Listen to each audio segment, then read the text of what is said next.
poison but tasty. Yeah, people say run, don't walk away. Yeah, she's sweet but a psycho, a little bit psycho. At night she's screaming, mama, mama, mama. Assalamualaikum warahmatullahi wabarakatuh. Perkenalkan, nama saya Intan Permata dengan NIM 221184. Saya berasal dari kelas PAI 6F.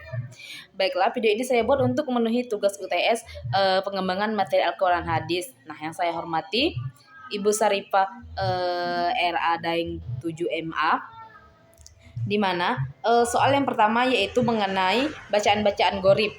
Nah, soal yang pertama, bacaan-bacaan gharib ya ada 5 contoh bacaannya. Yang pertama yaitu imalah. Imalah artinya miring atau condong. Nah, bacaan tersebut contohnya pada Quran surat Al-Hud ayat 11. Ayat 11 di mana lafaznya majroha. Nah, sebelum kita imalakan bacaan tersebut dibacakan majroha. Setelah kita imalakan bacaan tersebut menjadi majreha. Nah, contoh bacaan gharib yang kedua yaitu ismam. Ismam artinya memonyongkan kedua bibir kita atau menyentuhkan kedua bibir kita. Contoh bacaan ini pada Quran surat Yusuf ayat 11. Di mana contoh bacaannya, sebelum kita ismamkan bacaan tersebut dilafazkan la ta'manna. Nah, ketika kita ismamkan bacaan tersebut, kita itu memonjongkan kedua bibir kita. Contohnya seperti la ta'manna. Jadi itu contoh dari bacaan ismam, yaitu memonjongkan kedua bibir kita. Nah, yang ketiga yaitu tasil. Tasil artinya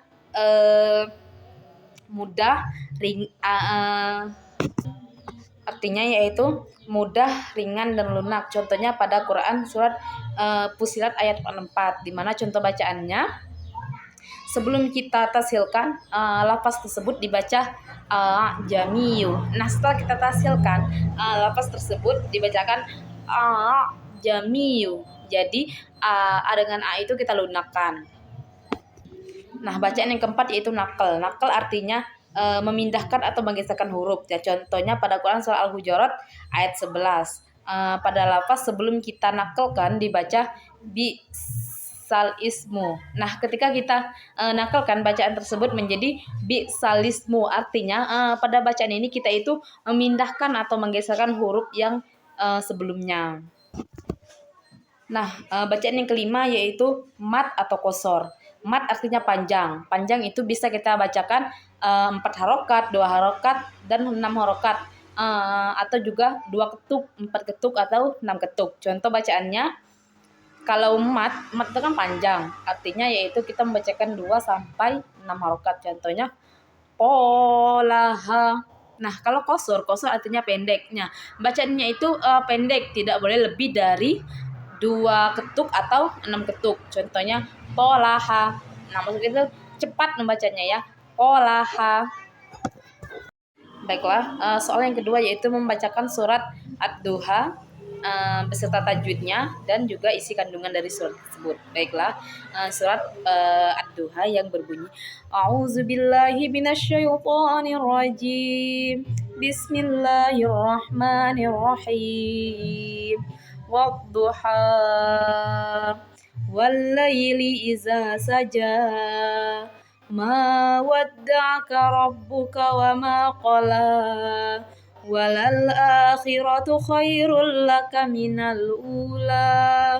Wala sawfa yu'tika rabbuka fatarda. Alam yajidka yatiman fa'awa. Wa wajadaka dhallan fahada. Wa wajadaka ailan fa'aghna. Amma mal yatima fala taqhar. Wa amma as-sa'ila fala tanhar. Wa amma bi ni'mati rabbika fahaddis. Shadaqallahul azim. Jadi hukum bacaan tajwid pada surat Ad-Duha ini pada ayat pertama yaitu pada lafaz waddu, yaitu tajwidnya yaitu alif lam samsia karena ada alif lam menghadapi samsia, yaitu huruf lam samsia yaitu dot yang bertasdid. Selanjutnya yaitu pada lafaz ha, yaitu bacaannya mat tobi'i. Ayat kedua yaitu wala, yaitu alif lam samsia karena ada alif lam bertemu dengan huruf samsia yaitu huruf lam. Nah, yang ketiga itu pada bacaan la, yaitu hukum bacaannya harflin karena ada ya sukun didahului huruf berbaris fathah. Yang kedua yaitu lafaz yang kedua yaitu za, bacaannya matobi'i. Yang ketiga saja, yaitu matobi'i juga. Pada ayat ketiga yaitu ma mat robbi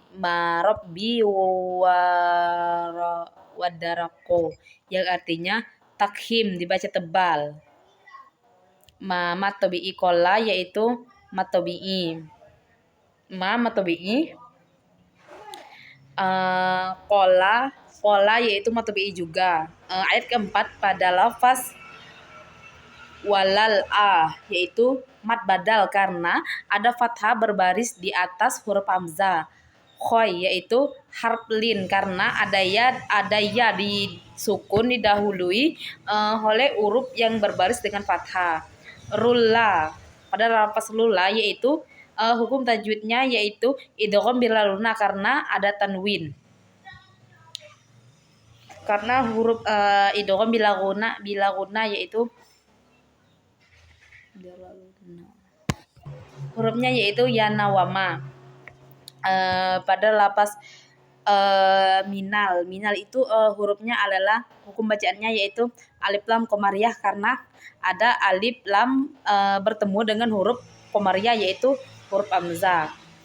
Nah, pada bacaan hubu yaitu mat badal karena ada hamzah bertemu dengan waw sukun. Nah, pada ayat kelima walasaufa yaitu karena walasau yaitu karena ada waw sukun dahului dengan huruf berbaris fathah yaitu matobi'iyah bacaannya. Pada lafaz muhaffazatu yaitu matobi'i pada ayat ke-6 alam itu alailam. Hukum bacaannya yaitu izhar sapawi karena ada mim sukun bertemu dengan huruf ya. Yajid.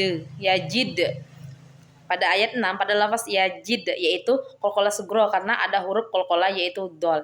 Nah, yati hukumnya matobi'iyah. Ikhfa asud karena ada tanwin bertemu dengan huruf fa. Bacaannya matobi'i, wa matobi'i, wa wajadakadol yaitu mat lazim musakol kilmi karena ada matobi'i bertemu dengan huruf bertasydid yaitu lam. La ikhfa yaitu asud karena ada tanwin bertemu dengan huruf ikhfa yaitu pada matobi'i. Matobi'i pada ayat ke-7 pada lafaz wajadaka yaitu mat wajib muntasil karena ada mat tabi'i bertemu dengan huruf hamzah. Mat tabi'i pada ayat ke-8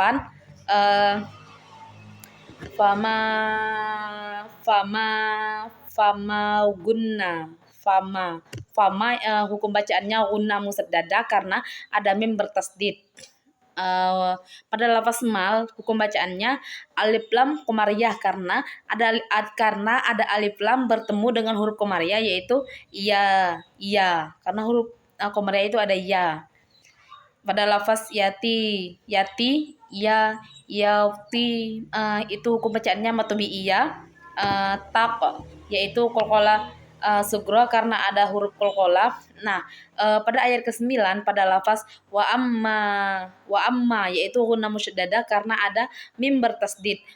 Pada lafaz masa yaitu alif lam samsia karena ada alif lam bertemu dengan huruf samsia yaitu sin. Pada lafaz sa yaitu matobi'i mutasil karena ada matobi'i bertemu dengan hamzah dalam satu kalimat. Pada lafaz fala yaitu matobi'i pada lafaz tan izhar halki karena ada nun sukun bertemu dengan huruf H. Pada lafaz har yaitu takhim, wamma, ro pada itu takhim atau tebal ya. Kalau pada lapas fahadisnya yaitu takhim juga. Baiklah, selanjutnya yaitu kandungan mengenai surah Ad-Duha. Nah, pada surah Ad-Duha ini kita itu diperintahkan untuk tidak berbuat kasar kepada anak yatim maupun keluarga-keluarga kerabat kita, yaitu dan kita itu selalu berbuat baik. Dan jangan lupa juga kita pada surah Ad-Duha ini menegaskan bahwasannya kita itu diperintahkan agar selalu bersyukur kepada Allah Subhanahu wa taala. Kita itu juga disuruh berpikir optimis nih, karena sesungguhnya Allah itu sudah menyiapkan kehidupan yang lebih baik di masa yang akan datang. Baiklah, selanjutnya soal yang ketiga yaitu mengenai lingkungan dan beserta ayat yang berfirman, ayat Al-Quran yang berfirman mengenai lingkungan. Jadi selanjutnya yaitu pengertian lingkungan adalah segala sesuatu yang ada di sekitar kita, yaitu makhluk hidup baik benda maupun mati. Misalnya seperti kalau hidup itu seperti manusia, kalau hidup itu seperti manusia, kalau mati itu seperti tanaman, tumbuhan, dan lain-lain sebagainya. Nah, benda mati ini maksudnya itu yang mempengaruhi kelangsungan hidup dan kesejahteraan manusia serta makhluk hidup lainnya. Dalam ayat Al-Quran terdapat ayat-ayat yang menganjurkan untuk menjaga kelestarian lingkungan, seperti pada Quran surah Al-A'raf ayat 56 yang melarang perusakan kita di muka bumi ini. Baiklah, pada surah Al-A'raf yang berbunyi A'udzubillahi minasyaitonirrajim. Bismillahirrahmanirrahim. Wala tufsidu fil ardi ba'da islahiha wad'uhu khawfan wa ta'ama. Inna rahmatallahi qariban minal muhsinin. Baiklah, yang artinya, dan janganlah kamu membuat kerusakan di muka bumi setelah diciptakannya dengan baik. Nah, berdoalah kepadanya dengan rasa takut dan penuh harap. Sesungguhnya rahmat Allah sangat dekat kepada orang yang berbuat kebaikan. Itu saja arti dari ayat Al-A'raf ini. Nah, ayat ini pada Quran surat Al-A'raf, pada ayat tersebut, hal ini berisi larangan untuk membuat kerusakan di bumi setelah Allah Subhanahu wa taala memperbaikinya. Maksudnya dari memperbaiki bumi adalah dengan menciptakan atau keseimbangan alam dan mengirimkannya para nabi serta kitab-kitab suci untuk membimbing manusia. Nah, setelah itu Allah Subhanahu wa taala melarang manusia untuk merusak keseimbangan alam tersebut, baik dengan perbuatan maksiat, syirik maupun perbuatan yang merusak alam lingkungan. Nah, ayat ini juga berisi perintah kita untuk berdoa kepada Allah Subhanahu wa taala dan berterima kasih kepada Allah Subhanahu wa taala dengan rasa takut dan penuh harapan, serta mengingatkan bahwa rahmat Allah Subhanahu wa taala sangat dekat dengan orang-orang yang berbuat baik. Nah, mungkin itu saja video dari saya atau jawaban dari saya. Kalau ada kata-kata yang salah, saya mohon maaf. Pada Allah saya mohon ampun. Baiklah, saya akhiri. Wabillahi taufiq wal hidayah. Wassalamualaikum warahmatullahi wabarakatuh.